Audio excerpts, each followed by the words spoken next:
The following podcast is scheduled for one fall.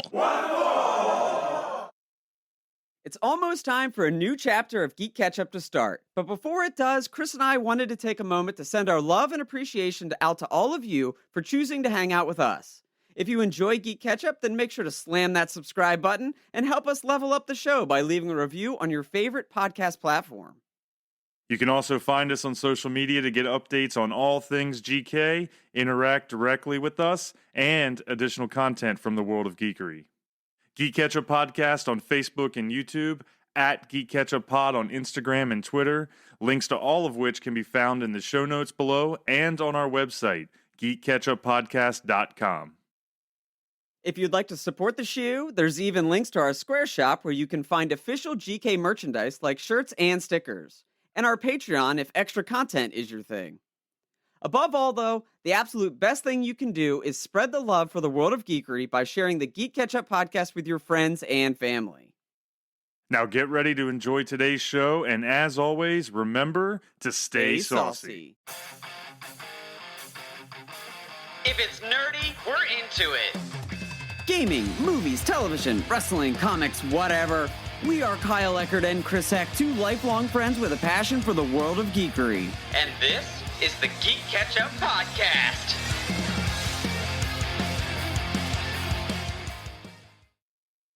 What's good, GeeK KetchUp family? We are back with our Season 3 premiere. I'm Chris Heck. And I'm Kyle Eckert.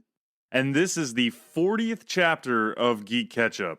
The 40th opportunity we've had to connect with you, the community, and the 40th time we've all come together to spread love for the world of geekery. Today, Kyle and I have a packed chapter coming at you where we are going to first spend some time giving you a peek into all the exciting new content we are planning to roll out during the course of Season 3. And then from there, we are jumping into a more laid-back discussion on all the nerdy things that we've been doing during our Hot Geek summer break. So Kyle, I know you're vaxxed and waxed and have been hanging out on the beach over the last few weeks, but it hasn't kept you from working on the next steps for GK, so why don't we jump right in, have you share some thoughts of what the listeners can look forward to as we move through the rest of 2021.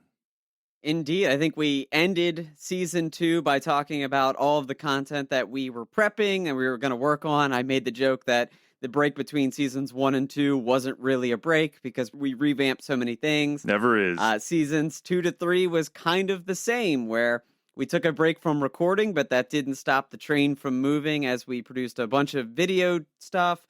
And then, most notably, we launched our store, our Square store, which was pretty cool. Yeah, that was absolutely the biggest thing we've done so far was launching the Square store. We put it out on the social media. Many of you probably saw the graphics, the notes about it. We've obviously got that first month promotion going on where you can get 15% off your order with the code NERDY, NERDY. Super pumped. It was a long time in the making. Really happy that we got that off the ground. Yeah, it was really exciting. I did a little photo shoot in downtown Frederick with Taylor. Just walked around on a nice sunny day. I think it was the first Saturday in July, and just took a bunch of pictures all over the city, which is pretty cool because Frederick has a few murals. Like, they've had a couple over the years, but especially I'd say in the past 5, they've really been expanding. So took those shots for some promo pics, and as strange as it is to see myself modeling, like, yeah, well, I don't even know if that's going to get no more. I'm not totally sure, like, if I'll ever get comfortable with seeing that. I'm going to say I took those pictures and it felt weird, and I put the promos together. I'm like, oh, maybe it's not so bad. And then the day we posted, I'm like, I still feel really awkward looking at myself. It's always odd, but I mean, you didn't have that as a goal when we set out on this podcast, apparel model? No. High fashion? Yeah, I absolutely did not. High fashion, quite a stretch. I can't say that I did, but, I ended up working out. Like, it's kind of one of those things where it was a little awkward as you walk around town and you kind of look like an IG model just posing along the brick walls and trying to look cool. And, everyone's out on their normal Saturday afternoon strolls with their kids or eating lunch, things like that. But in the end, living the influencer life. yeah, living the influencer life. It was super awkward. But no, we got it up there. Ended up looking good, all in the name of the shop, which love to see it going. You know, it's been up for about a week now, but we've already had a few orders, which is very exciting. Yeah. So hopefully the like I said, the train just keeps on rolling, and we get to help spread the love of geekery via t-shirts, stickers, and a lot of new content coming soon. I know we've talked about hats once upon a time, where you and I have our own personal hats, but it would be super cool to get those out there, or our tumblers, all sorts of stuff. So the ceiling is limitless. Right. Yeah, we will definitely be expanding the store over time, but wanted to start with what pretty much everybody's favorite thing is. You know, we all got to wear them every day, which is that nice quality graphic t-shirt. And just kind of a funny story there was I was actually grocery shopping yesterday and was wearing one of the GeeK KetchUp pod shirts with the logo on the front. And the cashier, she was a little bit of an older lady. She kind of gives me like, you know, pulls the glasses down. She's like squinting at me, and I'm like trying to figure out what's going on. And she goes, I just don't get your shirt. What? GeeK KetchUp podcast? Where's the ketchup? Like, literally, this is how this whole thing goes. Is she's like concerned about where the ketchup is on my shirt because it said ketchup in huge words. Yeah, why not? And maybe we really need those alternate universe nerd mustard. Yeah, we'll mix it up. Mix it up. That's pretty funny, though. That has happened with me because we did get masks made. Yep. Like, that's when it happens with the mask. People kind of like looking at your mask real funny. I can't say that it's happened with the t-shirt just yet, though. No, that was the first time, and it was cracking me up. So I'm like, they're comic book characters. We talk about all things nerdy, but like, I have a food background, so it's a play on. I was like trying to explain to this lady what a play on words is. Right. But she was super nice about it. She ultimately complimented me on it. And that's the point of this shirt, right? Is to let people know, get those interactions, and really just continue to spread that love of geekery. So I just thought it was funny and timely. Yeah. Since we had just recently launched them. Absolutely. Yeah. It's a catchy. Oh, shout out to Alex Santalosi. It's a catchy logo. Everyone knows the X-Men through and through. So putting little caricatures of those X-Men out there, it's going to catch people's eye, and that was the point from the start, and that's the point with the t-shirts. So exactly. Hopefully it catches on. All about the fun. So if you're interested, you can go out to geekketchuppodcast.com. You can click merch right at the top of the website. It'll pop you over to our Square store where you can place those orders. Once again, code NERDY, NERDY, until 8/31 will get you 15% off. So a little bit of a grand opening promotion there. And the only last thing I'd say is that you can also hit it up if you want to go directly to it in Square. You can probably search for us, or geek-ketchup.square.site. So just to give everybody that info if they are interested in checking things out. For sure. And don't sleep on the pins. Yeah. We'll say that too. Those pins are sweet. I got one on my backpack right now. Full die cast, magnetized, so they can work as a refrigerator magnet, hat pin, backpack, anything. As we shamelessly self-promote our site. First time in 3 years. I don't know. Yeah, it's true. Let's move on to more shameless promotion, as we have a ton of new things coming in season 3. Like we said, we were building stuff out, planning things. How can we expand the show and interact with our listeners, at a deeper level? And that we hope to include here soon is more Patreon content and Twitch streaming, which is both new avenues for us and hopefully could be a lot of fun. Yeah, so we've had a Patreon out there for a while. If anybody wanted to support our show, you would get some merchandise through that, depending on which tier you chose, or, show shout outs and things like that.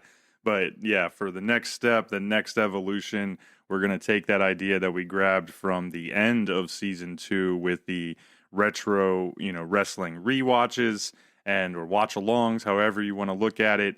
And we're going to do things like that. So we're going to go find great wrestling matches, obscure wrestling matches, maybe do full pay-per-views, and then do watch-alongs and put out that audio for you if you want to go back through, the WWE Network or Peacock or YouTube, wherever you can find some of those old matches and shows, and watch with us, get our thoughts. So hopefully that'll be a lot of fun. I know you've been working on video for some of our top 5 segments and things like that maybe we can put out as Patreon exclusive content. So definitely just really trying to bring more from the world of geekery and the things that we love to those that are interested in, hanging out with us a little bit more. For sure. And also extended chapter content, thinking of our question roulettes and other things where we can give you bonus. When we do our question roulettes, we typically don't hit all of the questions in the 60 to 90 minutes that we record. So we want to go ahead and put the extra questions that we do answer out there as Patreon content. A few other things. When we talk comic books, we very rarely get to cover all of the comics in a given series. Sometimes we do overviews. So more in-depth conversation all out there on Patreon. Yeah, for sure. So definitely keep an eye out for that. We will be announcing it, promoting it more as it starts to roll out on social, hopefully here over the next couple of months. And then another thing that we're looking to do on maybe more of a monthly basis that will not be behind the paywall is our Twitch streaming. Yeah, that could be fun. I know we're still looking to find the right game that we're going to be streaming. So in the beginning stages, it might be a variety of games, or even long term, it might be a variety of games, because Chris and I both play a lot of different games. So excited to get into that realm, because that's something I think we've had up and running. We've done a few Twitch streams, but never with the live camera back on us. Just always the built-in PS5 from my end. You just, push to Twitch and let it stream and people watch you game. But I think it's very exciting that we're going to have another opportunity to interact with the listener base. Yeah, I'm definitely hoping that we'll be able to have those conversations with folks in the chat, and then maybe even at some point, to your point, if we find the right games, then we could even have sessions where we're in the same lobbies as folks from the community, and we could be streaming and be playing with those of you that are out there. So we'll have to look at exactly how all that works. We're still figuring out the logistics on the streaming side, but that is definitely something that's coming. And most likely, I think we're going to start that with probably like a monthly stream. Yeah, something. We're going to start small and then grow from there. It could be fun.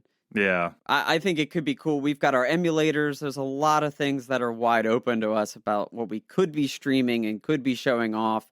I think in particular with the emulators, we've talked about them in the past. We have a catalog of 10,000 plus games ranging from arcade and NES era all the way up through PlayStation. So if you think of any game that's come out during that era, we could potentially play it, stream it, talk about it. Could be a lot of fun. Yeah, for sure. And speaking of games, I think kind of the other side or the other thing I should say that fits in with the Twitch streaming is what we're going to do with our new Retro Sports League Challenge for Season 3.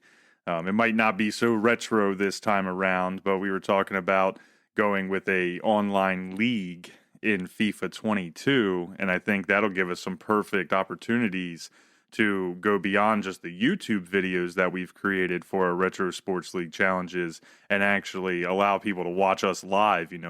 If you're in my team, come up with a head-to-head regular season battle or something, that would be the perfect moment for that live stream. Put it all on the line, see who is better, and also bring kind of more live updates on what's going on in the Sports League Challenge as we move through it. We've been talking about doing a modern game for a while now. It is the Retro Sports League Challenge, but there's only so many games in the Retro Sports catalog that allow you to do seasons, and it works out on a time basis like that. So maybe moving it to the modern era, still being a sports league challenge, could be a lot of fun. I'm a little nervous to get back into the FIFA realm, though, because at once upon a time, I was really good at FIFA. Oh, yeah, the best in the group. But I haven't played in a really long time. I took a break. Like, FIFA just kind of faded. It was something that I played a ton of in high school and college, and then shortly after college. But then I just moved on. I couldn't explain why, but I stopped playing FIFA. So it's been a really long time since I did a career, legitimate, like team career in FIFA. So hopefully I get all those skills back and can defend the crown. Yeah, I think it'll be a great test of where we both are, because I know when we were growing up, you were always more into soccer. We did not play a whole lot of soccer video games. I mean, here and there we would, but you were far and away better than everybody. Kind of like fighting games. There's a very parallel story here, as far as your skill set in FIFA and fighting games. And then after I went to college, because like once I got dorm rooms and some roommates and we had FIFA and they were really into it, like started playing it more. Yeah. I remember those post years, you and I would either play when I was up in Maryland or we'd get on the PS network and play some games, and we would go back and forth a little bit. I don't know if you were taking it easy on me or if just, I was playing more at that point than you were, but it got a little bit more competitive. But we haven't done a whole lot of that with FIFA in at least probably 5 years. 5 years. I actually think that was FIFA 13 or 14. It was PS3 for sure. Yeah, it was PS3. Yeah, it was a while ago. So yeah, much longer than 5 years. I might need to get back on FIFA 21 before 22 comes out, just to kind of shake off the rust and keep playing them, figure out what we're going to do. But the door is wide open as far as what that could bring, because the online seasons are a fun twist. Right. You could definitely bring in some listener base or some, a small friend group to participate in those online leagues. And there's a lot up in the air about which league, as far as in FIFA, we're going to choose, because naturally you'd think we're going to go MLS because we are based in the United States, but that's not stopping. MLS isn't exactly the most popular league even in the United States. I'd say at this point the EPL is more popular than even Major League Soccer. So we might go across the pond and pick our teams from over there, or we might keep it home and go with DC United and maybe Charlotte if they end up in the new FIFA. I don't think they're going to. Yeah. Well, if James out there from This Week in Metropolis is listening across the pond, then maybe we should see if he is interested in joining us on this adventure. But I think it'll be really cool. I mean, the upside to moving to the current gen for this season, besides just mixing it up, is the fact that we are coming off of, a brand new console generation launch. The EA teams for Madden and FIFA have, rolled out their new engines. And so there's supposed to be some pretty good changes as far as how they captured the gameplay in FIFA 22. So I think, it'll be fun to do the competition and the things that we do on that side with the stats and who wins and all of that. But it's really going to get us the first taste at like, okay, here is the biggest sports game in the world on the new flagship consoles. We're going to play it on the PS5 and we can really see kind of what this next generation is about for sports games. Because last year, Madden, FIFA and stuff, they came out right before the launch, so they were still technically last gen, and then they got some ports. So this will be the first true next gen FIFA. Very exciting, very exciting. And speaking of This Week in Metropolis, moving on with what's to come in Season 3, we do hope to have more guests. We did a guest spot on This Week in Metropolis, but we hope to have more people on our show across from the world of geekery, whether that's the local comic book owners or artists. We've got a few friends out there that, we want to make connections and get them on the show. Yeah, I'm super pumped about that. Guests are always fun. Plus, it takes the pressure off us a little bit, right? Lets everybody hear some other perspectives and some other voices. But we've still got a lot of planning to do in that regard, but we do 100% plan to reach out to a number of folks and see who we can get on, not just here at the beginning, or I should say the end of 2021, the beginning of Season 3, but really throughout the entire season, carrying all the way up into next year like we typically do. Yeah, 100%, 100%. We love having you guys on, chatting about geekery. It honestly, Chris said, it low maintenance sometimes for us, but it also is more fun conversation-wise. Absolutely, yeah. So that is obviously a ton. On top of that, we're going to be looking at maybe using Facebook Live a little bit more so we can connect with you all as our day-to-day lives go by and we're, checking out the things that we get into on a regular basis. And then we would be remiss, if we didn't at least call out that there is a lot going on in the world of the X-Men. Oh, yeah. And while we are not going to get into all of it here today by any means, if you've been listening to us since day one, that we are, following along with the Dawn of X era, the Jonathan Hickman era of X-Men. And we will definitely be circling back to dive back into everything that is going on, in the land of Krakoa and beyond. Absolutely. Beyond is the key word there because I think when we left off, it was right at the tail end of X of Swords. So we didn't get a chance to break down the Hellfire Gala that happened over the summer, but we will certainly be chronicling the events spawning out of the Hellfire Gala because X-Men has just gone on a whole new level. And it's just universe impacting type stuff, things that you can no longer ignore if you're reading Marvel Comics. Right, exactly. There's going to be some ripple effects, I feel, going out into the entire world of the Marvel comic universe. X-Men and mutants alike, they have been taking their place. It's what they've been saying all along. They're no longer participating in this human world. They're just going to take what is theirs, stop being side characters, and just move forward with their own, culture and things like that. And boy, did they go hard. So I'm sure we'll jump into it here a little bit later when we talk a little bit about some of the comics we've been reading. But I think that's a good time to segue over, enough of the work talk. Definitely keep an eye on our social media for more announcements as we move through and we start to launch some of the things we were just mentioning. But, the last month, Hot Geek Summer was about us taking a break in between the seasons. And, you've been traveling. I've been getting into a bunch of different stuff here around the house. So it has been a pretty packed month between the two. And looking back on the entire, 4 weeks as I was getting ready for this chapter, it really dawned on me how many different IPs and mediums and things that I have touched in 4 weeks. While at the same time, I was kind of thinking like it had been a little bit slow. So it was very, very interesting to kind of reflect back on all that's been going on. But let's jump over to you. So I know I mentioned at the beginning you've been hanging out at the beach some. Yeah. But what else have you had going on here while we were on break? We're certainly taking that time off, headed to the beach. I think if you've been following the Instagram stories, you know that been at the beach doing a lot of comic reading, and that is typically what I do when I go down to the island house, like just kick back, read some comics, things like that. So primarily, my July has been all comic books, Ratchet and Clank, and a couple other small video games. Not too much else going on. I had a massive stack of comics to catch up on and a ton of new stuff coming out because it's a bit of a rotational period for me as far as my comics go, where I've got a few series ending and I'm trying to find new things to get into that I can start reading going forward. So if we want to dive into comics or video games, I will leave that up to you because I know you also played a ton of video games, including Ratchet and Clank.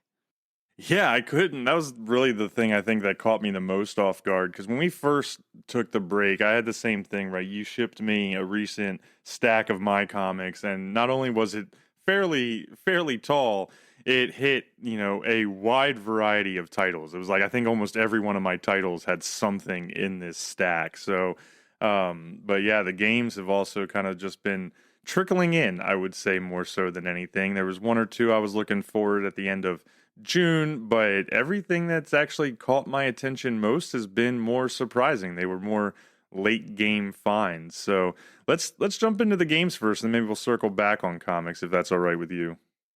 Yeah, that works for me. That works for me. So my big one was Ratchet and Clank. I think it's most everybody's big one because it's been one of the few PS5 releases, like true next gen releases, like we talked about with FIFA. And I actually, when I went to write down things about it, I was like, is this the best PS5 release yet? Is this the only PS5 release yet? And unfortunately, I said no to both because I do think I liked Miles Morales a little bit more. Okay. But Ratchet and Clank was a ton of fun. It was just arcadey fun. It was very straightforward. I think a few complaints is just it wasn't long enough. Right. But as far as graphically, gameplay, mechanics, the DualSense continues to impress with the PS5. Yes. Ratchet and Clank hit all of those marks for me. I couldn't agree more. It looked so gorgeous. Yeah. On the 4K with the new hardware and everything just humming. I was really impressed. And it didn't matter if you were in, like full color base default game mode, or if you grabbed one of the golden screws and changed it over to black and white or sepia or newspaper, actually, I think is the one I might have played in the most because it was like retro, but not. And I mean, everything they did there was fantastic. It was good combat. It was good fun.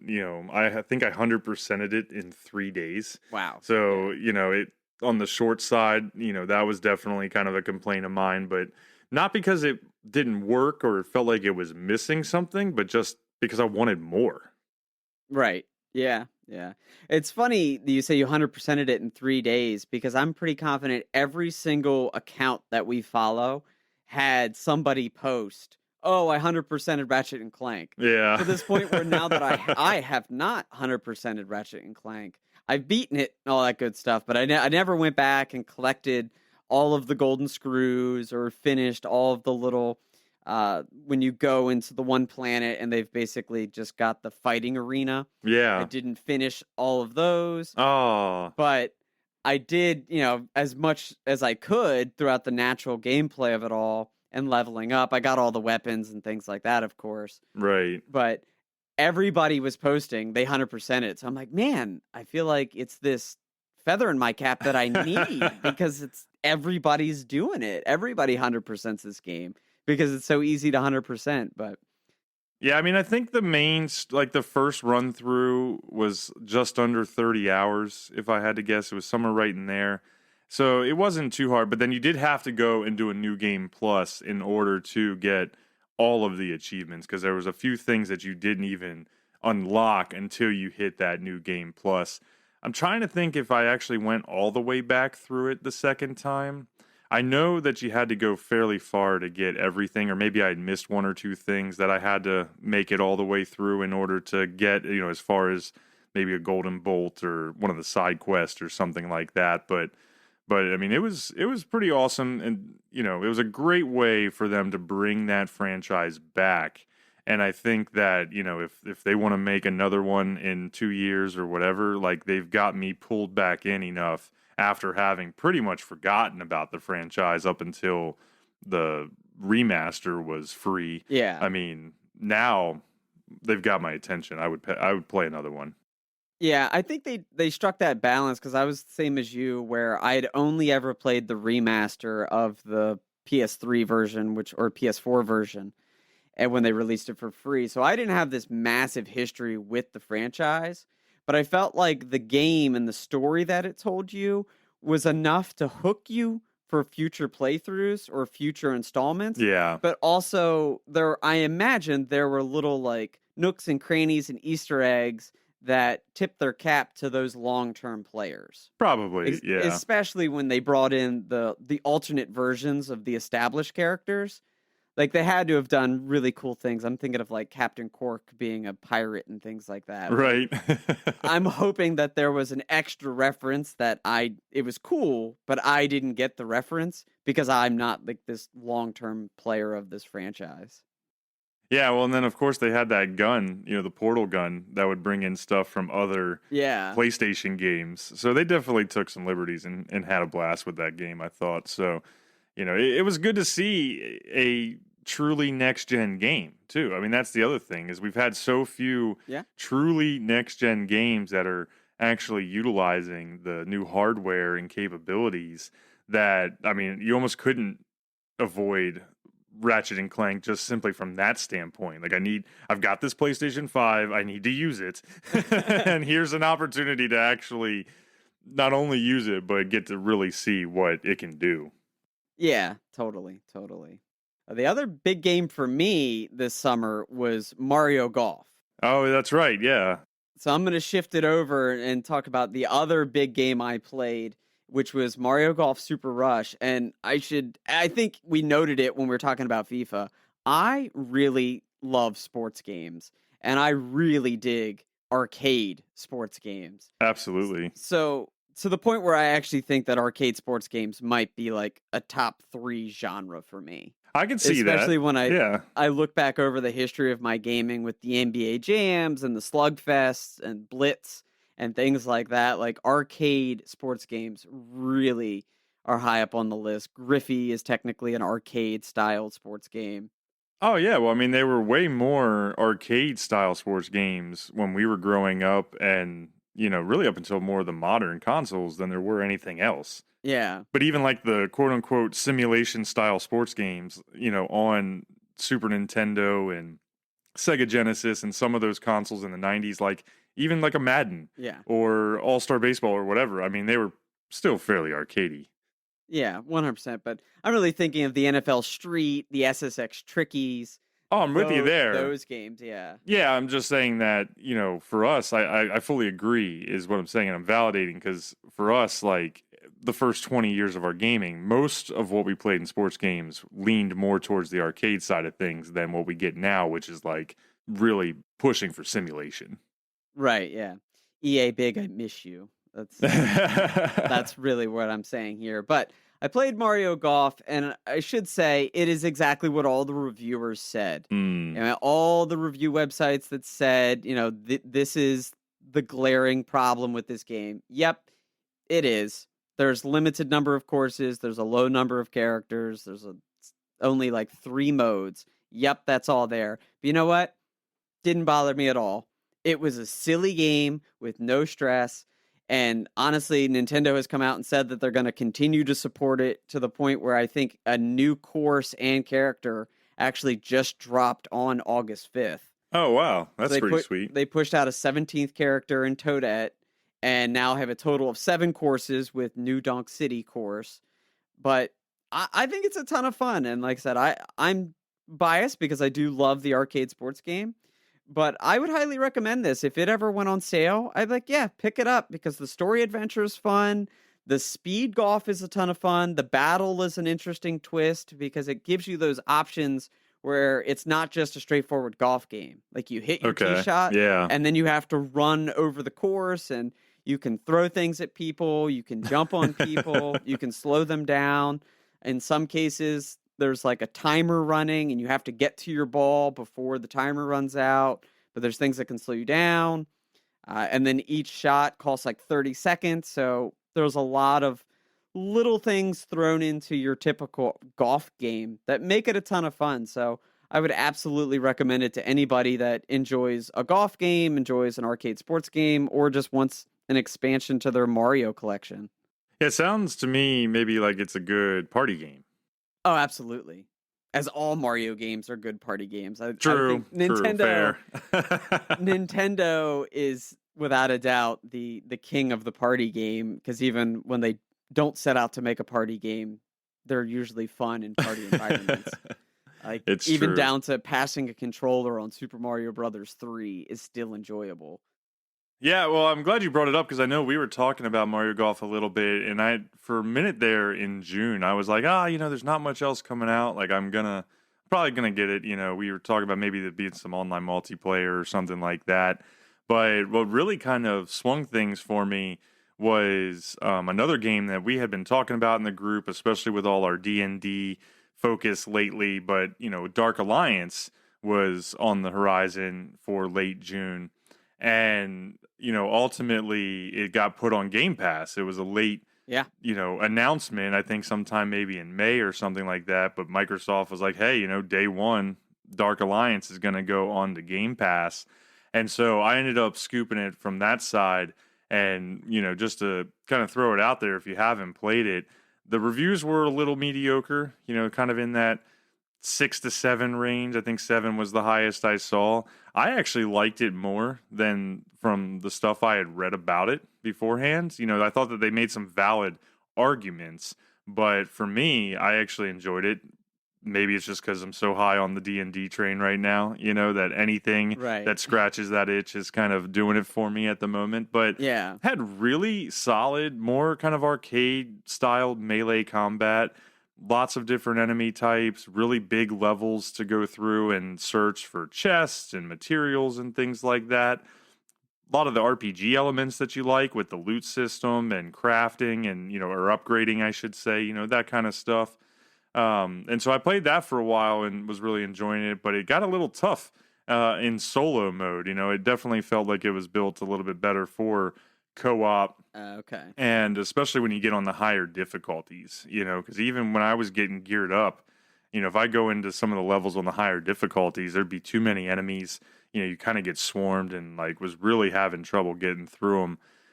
And so I kind of backed off a little bit. There's matchmaking, of course, but that is hit or miss when you don't have dedicated people that you know. And so a lot of times when I was going into matches, it was with people playing earlier levels or lower level stuff, so I'd hang around for a little bit, help them out, and then I would move on. So I need to go finish the game simply because I need that group of people, 2 or 3 folks that we could party up with and really hit it and be on the same level together. But it really cool game, and I think it was like $40 Yeah. regular if you did have to pay for it. So it was probably appropriately priced. But if you're just looking for something to kind of scratch that itch of either D&D, get to play as Drizzt and some of the other characters from the Drizzt novels, or famed D&D characters, I think it's still worth it. Game Pass. That's kind of the big point. I every time you talk about Game Pass, I'm like, oh, I wish I had Game Pass. But how can you beat a day one launch and you're getting it as part of a package that you pay for? Right. There's no excuse not to play it. But that's exciting that I knew it caught some hard slack when it first came out. Like it just wasn't good. It kind of seemed like everywhere I was turning, everyone's like, yeah, high hopes. Yeah. But ended up not working out. And I kept thinking in your case, I'm like, it's a Game Pass game. Like, if I'm going to play it on Game Pass and not shell out an extra $40 for it, what do I care if it's not perfect? Yeah, that definitely helps a lot, makes it easier to swallow. But still, I mean, I can be tough on games at times. We have those different discussions. But this one, for whatever reason, I really... it's not going to be the greatest game of all time. Nobody's going to register like that. But I think for what they were going for and, the combat, the fact that there's only so many D&D games out there, I thought it was pretty decent. And hopefully they'll continue to give it some support, maybe some expansions or some quality of life improvements that could kind of take it up a notch or two, over time. That's what I'm hoping for, so I can circle back on it maybe and finish it up at some point. Yeah, nice. And then in there, just since we're on Game Pass, I will have to say, because this was kind of funny, but they dropped the flight simulator, the new Microsoft Flight Simulator, onto Game Pass. And that is something I probably haven't even looked at since the 90s, Windows 98 or XP or Vista. I don't even know anymore which Windows it was at the time. 95. Right. Yeah. But that has been pretty boring. I could still Flight Simulator, let's be honest. Yeah. But the fact that it's in like full 4K with live weather and, it pretty much photorealism, to an extent, you're like flying through Google Earth. Like it was still worth, the hour or two that I sat down just kind of messing around with it. Why not? Yeah. Well, one Game Pass, and I love just because in the name itself, you kind of know what you're getting. Yeah. Microsoft Flight Simulator. There's no doubt what that game is going to be. It's not going to be Ace Combat. It's not going to be Squadrons. It's not going to be Star Fox. It's not going to be Insane. It's going to be you in a biplane. Yeah, a little Cessna. Crop dusting in Urbana or something. You know what I mean? Like that's exactly what it's going to be. So it's exciting to hear that it was cool. Like definitely worth installing for a moment and just goofing around, because sometimes that's exactly what you want out of gaming. You don't, you're waiting for dinner, you're about to leave for dinner and you're waiting to leave the house. You don't have time to go do a long session or play a full course in Mario Golf to tie back into that. So why not pop it in, fly around for a little bit, see some cool stuff, and really push that next gen engine? Why not? Yeah, I mean, really, that's the biggest takeaway. It's just the visuals look amazing in full 4K. I'm sure there's somebody out there that would just ream me up and down for saying it's boring. But, when you're just like scheduling flights out of Frederick Regional into Hagerstown, so that we, there's only so much you can do. I did go looking through the DLC because in the list of planes they give you, the fastest plane you get is like a Learjet or something. there's no fighter jets or anything like that. Like the list of planes in the default game is pretty slim. Right. And so I was like, oh, I wonder if they have anything cool, because I'm a big Ace Combat guy, you know, like let me get that F-16 out here and fly around or whatever. And they did have a fighter jet that you could get. But man, the freaking DLC in this game is wildly expensive. Like, I want to know who is out here buying any of this, because I'm talking, it was like $20 and $30 for planes, bro. For like one plane. Oh yeah, dude. gosh. Like the fighter jet was like $19.99, and I was just like, what? I could not believe it. Who is out here paying this? The people that buy that are the same people that have built rigs in their basement. Maybe. And they have like a VR headset and are going all in. Because I got to admit, that would be really cool. Dude, full VR and everything? Sure. Okay, that'd be a little bit of a different experience, I think. But, you know, just sitting on my couch and all, like $20 for just one plane. Like a pack of planes? Okay. Yeah. You know? But, like, I feel like out of all the things coded in Microsoft Flight Simulator, the planes are like the easiest part, you know? Maybe. I don't, it might not be. Maybe they all fly slightly different. It's not, if you're not a pilot, you don't feel it. I don't know. It could be. It could be. I don't know. But, you know, for free, included in Game Pass, I couldn't resist, you know, from downloading it and at least, you know, flying through the world a little bit and just getting to check out what they were promoting pretty hard there. Crash it into your house just because. Hey, I can see my mom's house. Oh, no. Now it got dark. Yikes. Tell you, man, I just wanted to fly that fighter jet out of Frederick Regional Airport, man. Like, oh, there's the fairgrounds. Oh, nice. Yeah. It's so funny. Like, I think Charlotte would be way more interesting to look at from a plane than Frederick. But Oh, probably, you know. you do But- you, man. You do you. Well, you know, you got, like, what's the first thing you do on Google Earth? Hey, is my house on here? Like, that's all it was like, oh, you're like, I want to know how detailed the map was. Because, yeah, when you're in the city, it's like everything. When I flew over Charlotte, like, it looked pretty much about as much as I would expect. You know, Panther Stadium's there, the Bank of America buildings, the whole 9 yards.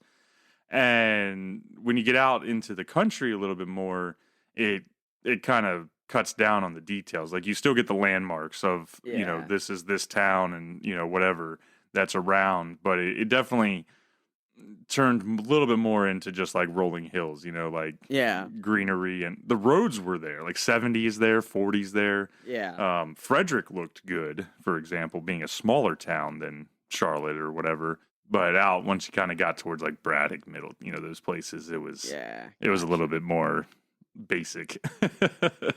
That's a bummer. That's a bummer. Yeah. So, anyways, but it was just cool. Just kind of added in here. It was like, you know, I went from not really having anything like truly expected to play to just kind of bouncing around. And another example of that was that I got in. You know, I don't do a lot of PC gaming, but got into playing New World, Yeah. the beta by Amazon here on Steam. And that's just another one worth calling out that, you know, for a debut game, especially being an MMO in a beta, you know, it was definitely running pretty well. Had some hiccups and saw some things. But for me, on my $600 baby gaming Dell with mediocre at best, you know, gaming hardware, Yeah. it still ran it, you know, on low settings and looked good. Looked at least as good as kind of last gen stuff, you know, PS4 era stuff. Kind of enjoyed that, you know, really checked it out on a whim, mostly intrigued by the fact that it was an Amazon game Yeah. than anything else. And with the lack of really other major titles out there to keep my attention, you know, I said, hey, I'm going to go a little mouse and keyboard. Yeah, give it a try. Why not? It's been a long time since I played a mouse and keyboard game, but I mean, where we are with gaming right now, without like a true big time release that's drawing all your attention, why not bop around and see what the next indie hit's gonna be?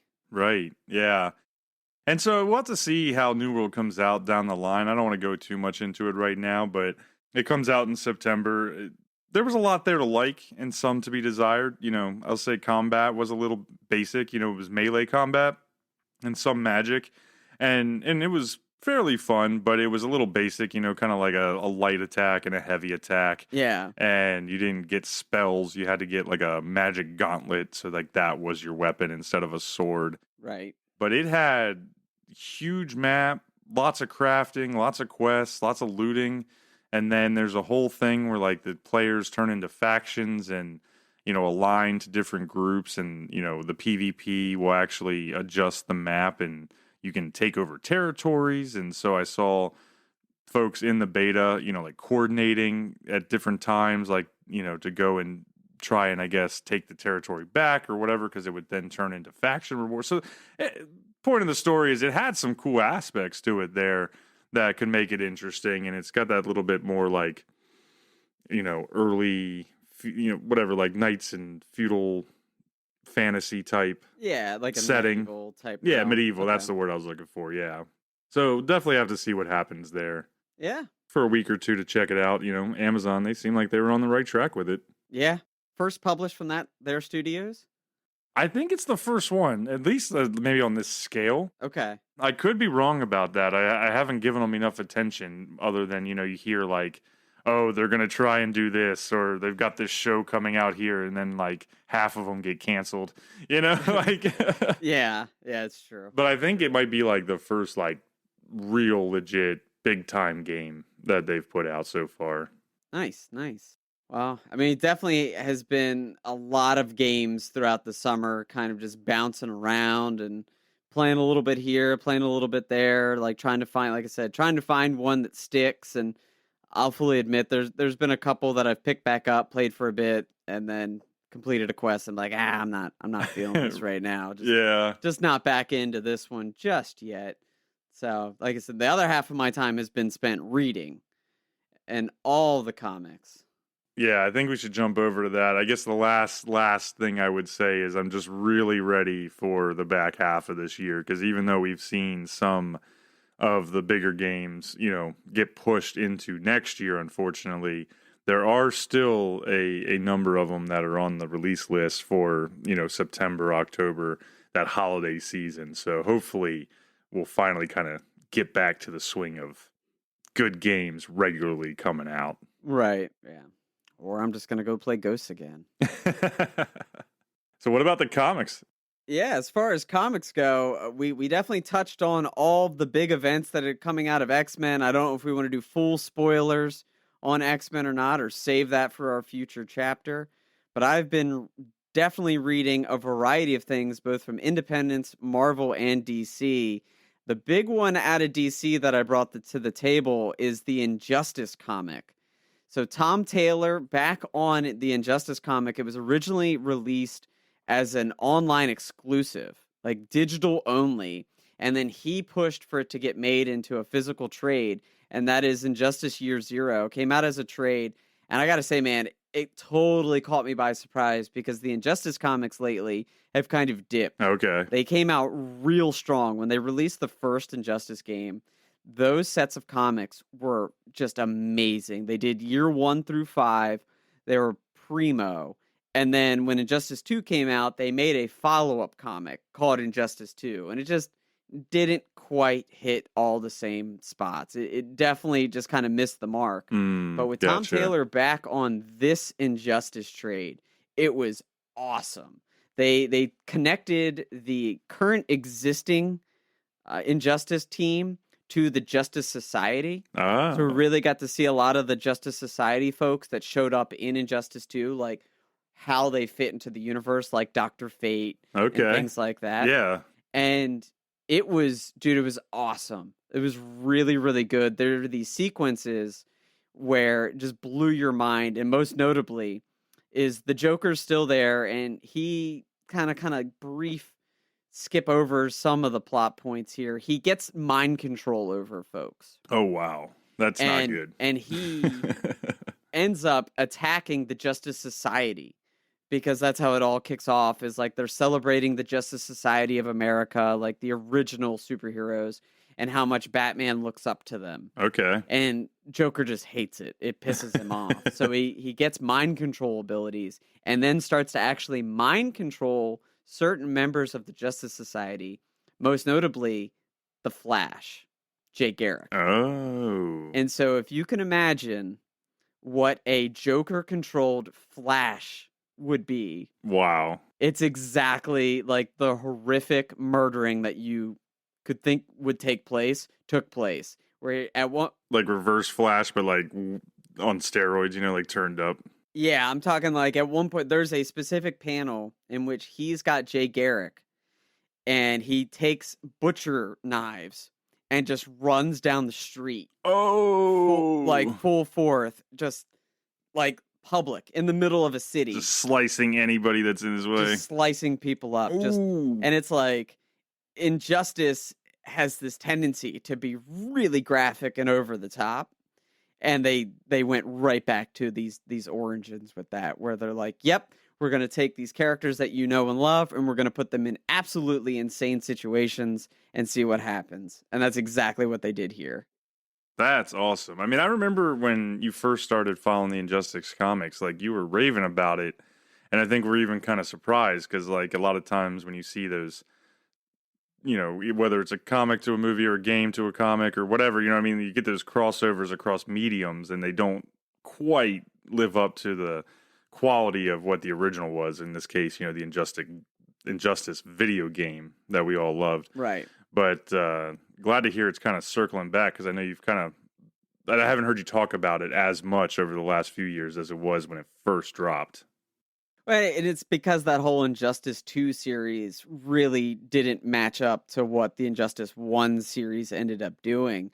And I also think DC as a whole wanted to go back to the well because they've got that new movie coming out. They're making the Injustice animated movie. That's right. Yeah, the animated, yeah. So I think that, let's get the original writer and the original team, because it's the original artist as well, in Rogue Antonio, like put them back on it and get the nostalgia factor going and get the core story back so they can keep milking this franchise, because everybody likes to see an evil Superman.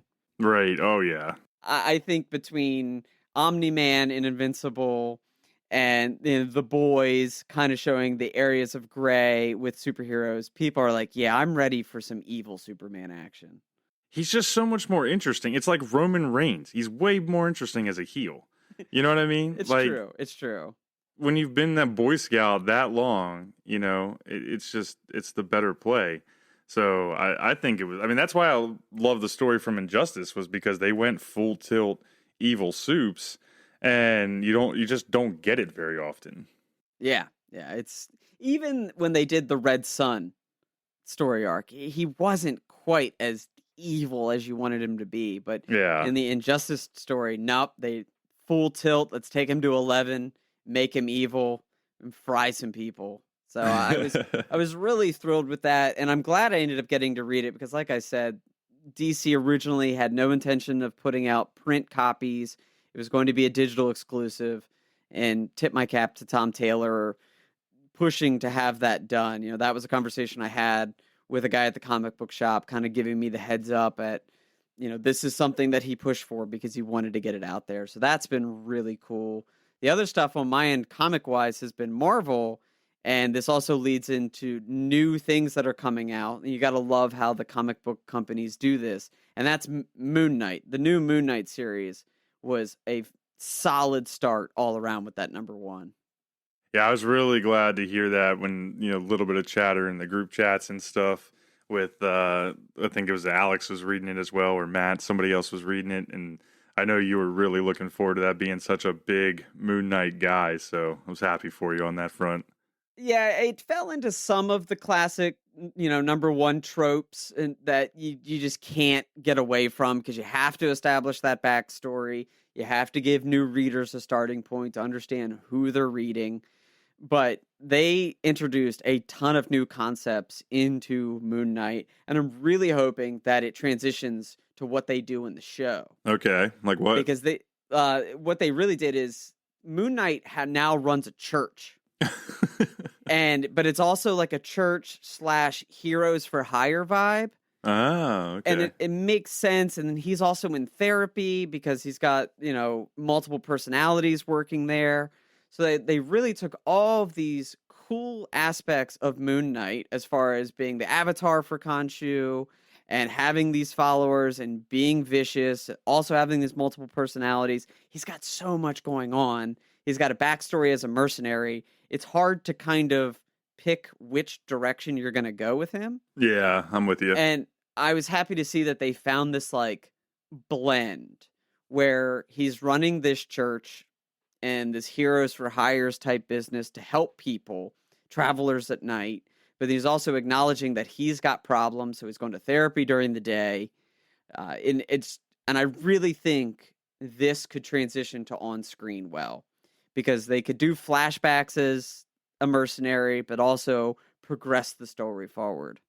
Well, and that aspect about like the multiple personalities and, therapy and the psychological aspects, that's the kind of stuff I think that really helps some of those characters make it to big screen, because it creates that drama and that human factor of it, right? Yeah. Even if it is a little over the top, being that it's a comic or superhero story, I just think that that's where you can take these kinds of, B-list or like lesser known characters is the best way to put it, probably just lesser known characters, and actually get the average fans like sucked into a dark, dramatic TV show.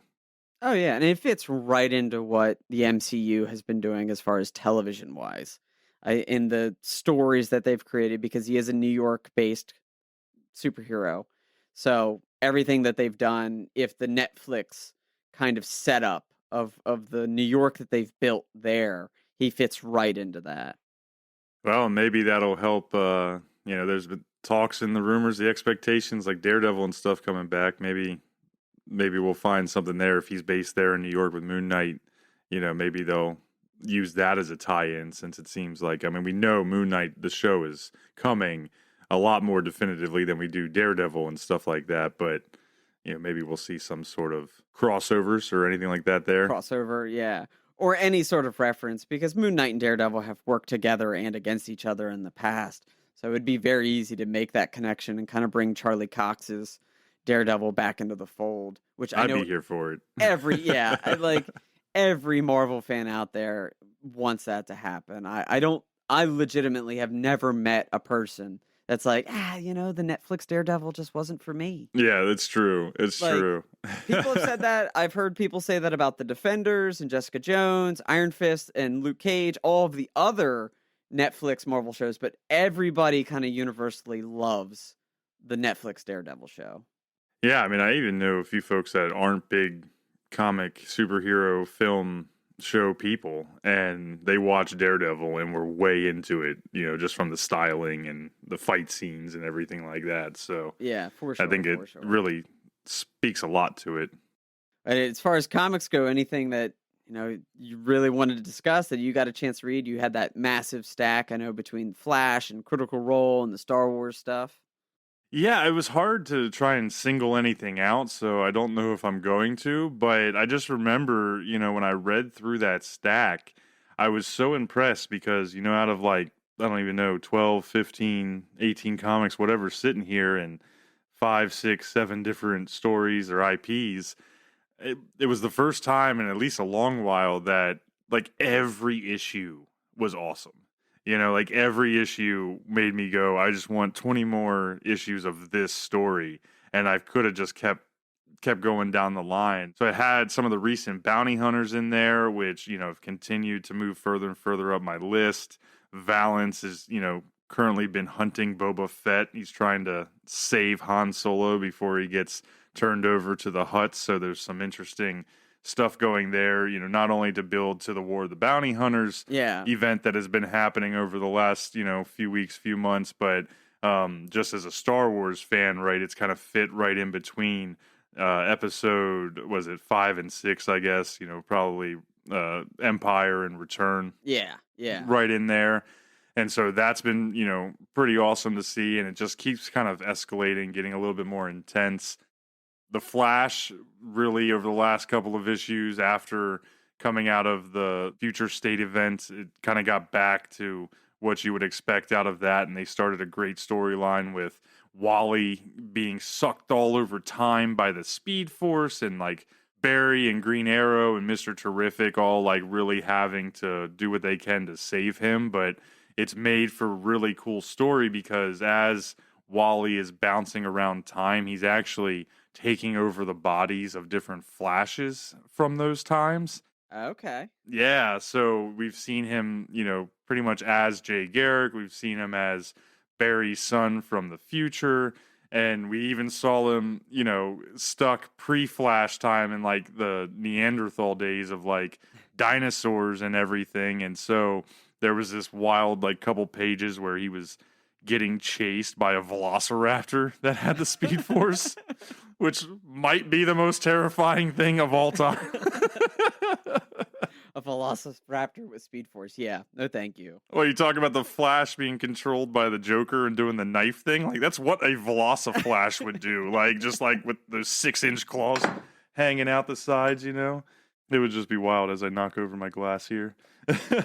Right. But yeah, so it was just a ton of fun. Really enjoyed that there. But the one I think I would call out just more independent was BRZRKR. Yeah. The Keanu Reeves book that's been coming out over the last few months, because it just continues to pick up. And for me, being like a history guy, and the way they've built that story where his that character has been around for like thousands of years, very Wolverine like, I thought that it started to open up a little bit more as we learned more of that backstory and what's going on. And I mean, just the action and the gruesome nature of it is just top notch. I mean, Oh yeah. bloody, Suicide Squad style action in this book every issue. So Nice. those were kind of the standouts, but I think I could probably go on about all three of them, for an hour and a half here if we wanted to.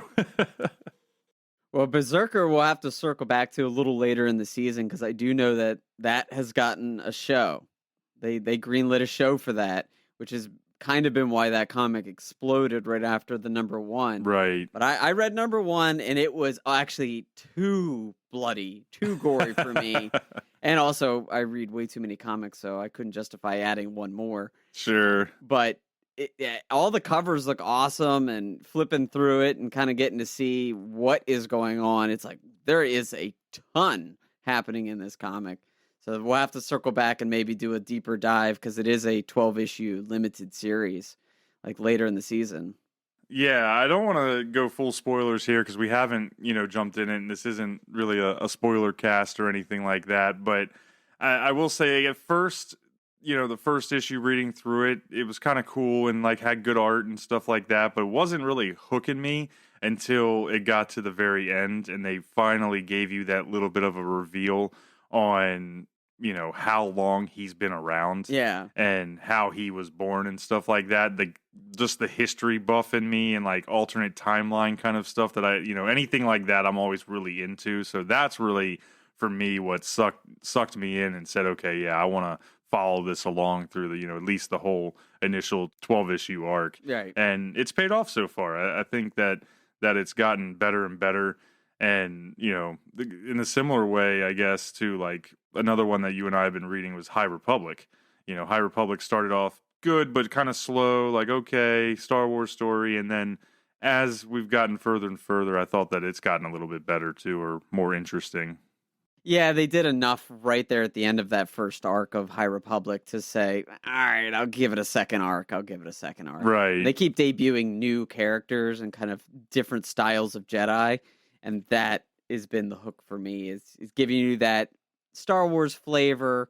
Same thing that you've been experiencing with Bounty Hunters, that Star Wars flavor, that taste of it, that universe, but something totally fresh. Yeah. As a longtime fan. Exactly.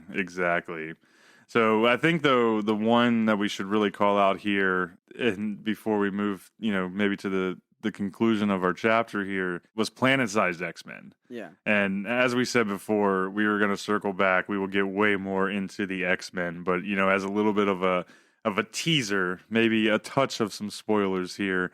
Really, I thought Planet-Sized X-Men blew my freaking mind. Not the absolute craziest thing I've ever seen, but pretty up there, especially with how impactful the events of it could end up being with, Forge and Magneto and Storm and all them. I'm just going to say it, terraforming Mars, Yes, you heard that correctly. The X-Men have terraformed Mars and taken it over.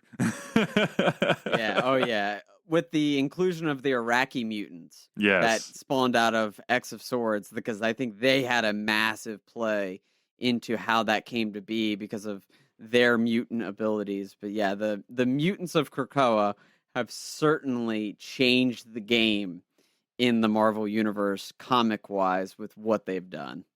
Yeah.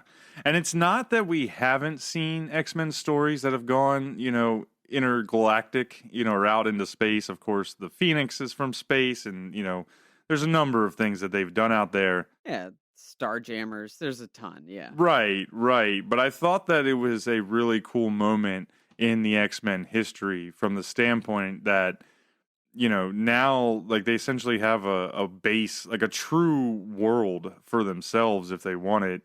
And it's like now this interplanetary conflict instead of just this, geopolitical country versus country conflict that we've been seeing since the dawn of X. So it just, everything that's been going on, it just kicked it up another notch. It made it bigger. It made it planet sized, Oh yeah, legitimately.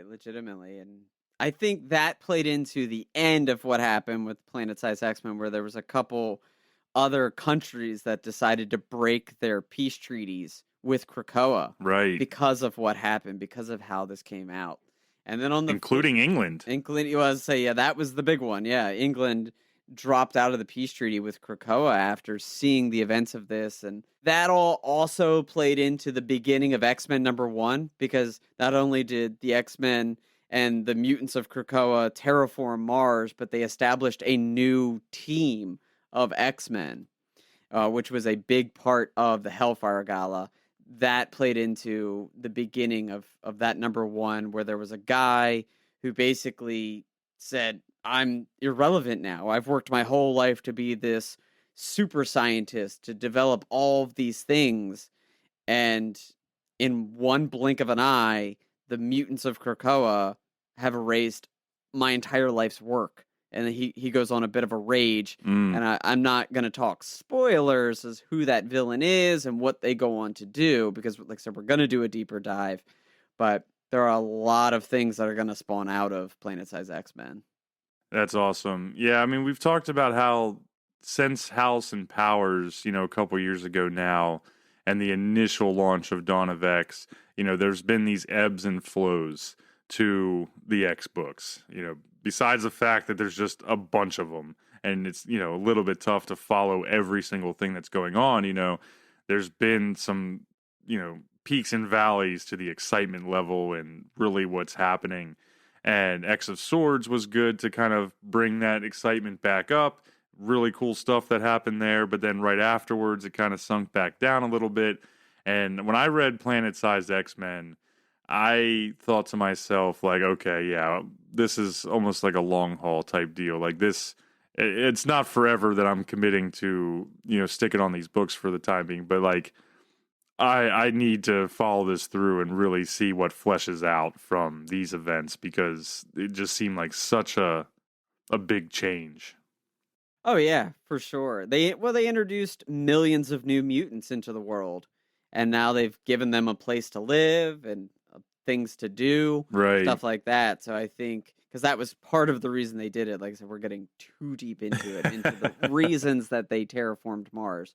But yeah, it definitely was a hook. Everything that Marvel said it was going to be, like in the 70s or the 60s and 70s when they came out with Giant Size X-Men, it changed the game. And that this was also going to change the game, and I think it legitimately did. Yeah.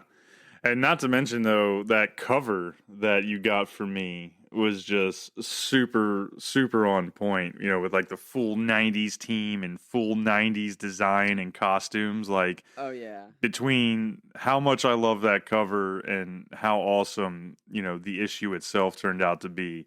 Like, I just can't wait till I have a place on my wall that I could actually like make that a framed comic, because I think it's gonna stand out for me as, maybe it's not gonna end up being the greatest issue of all time, but for me, I think it's gonna be one of those moments that I might never forget, like, holy crap. Oh yeah, for sure. I ended up getting the Jean Grey variant of that, and I definitely enjoyed that one as well. That was a good one, yeah. Yeah, Giant Size X-Men came out in 75, so almost 50 years later. Wow, I didn't realize it was that old. Changed the game again with Planet Size X-Men. Highly recommend getting on the X-Men train, at least reading Planet Sized and then the new X-Men series. The rest of the X books are a little all over the place, but highly recommend those now, especially that the X-Men series specifically has found its focus. Yeah, I think that'll help a lot. Mutants as a whole and the other mutant adjacent books are still a little all over the place. There's just a lot going on, too. I mean, you think about a nation. We talked about that some originally, was with being a nation and the responsibilities and the requirements that come with maintaining a society that is collectively together, the good and the bad. Yeah. It just requires more than one book or two books with, just this little team of Xavier's people. And so it's just the whole landscape is different there, and really, really pumped to see what this is going to bring with the next event that's coming and everything like that, how it's going to impact the books we have been following. You got to touch on X-Men 1. I haven't read that quite yet, but just looking at the issues that I've read so far on Excalibur and stuff like that for what I was following, I don't think I've seen anything post Planet-Sized X-Men yet. So I'm just over here like, man, Right. What is about to happen? We certainly will see, because Inferno is going to be a big one, and Trial of Magneto is also going to be a big one. Yes, for sure. So tons to cover there. It's been a hot geek summer indeed for Chris and I, between the launch of the GK shop, setting up for season 3 with more guests and extra content, as well as all the gaming and comics we've been able to catch up on. We'd love to hear from you about what you've been geeking out on this summer, along with what you'd like to see out of GeeK KetchUp season 3. So hit us up on social and keep an eye out for more content. Thanks for listening. If you enjoyed this discussion, go ahead and smash the subscribe button so you never miss a chapter of GeeK KetchUp, and leave us a review on your favorite podcast platform. Also, be sure to follow GK on social media. You can find links to all of our accounts on the show notes below and on our website, GeeKKetchUpPodcast.com. There's even links to our merch store and Patreon if you'd like to support the show. But as always, remember to stay saucy, you nerds.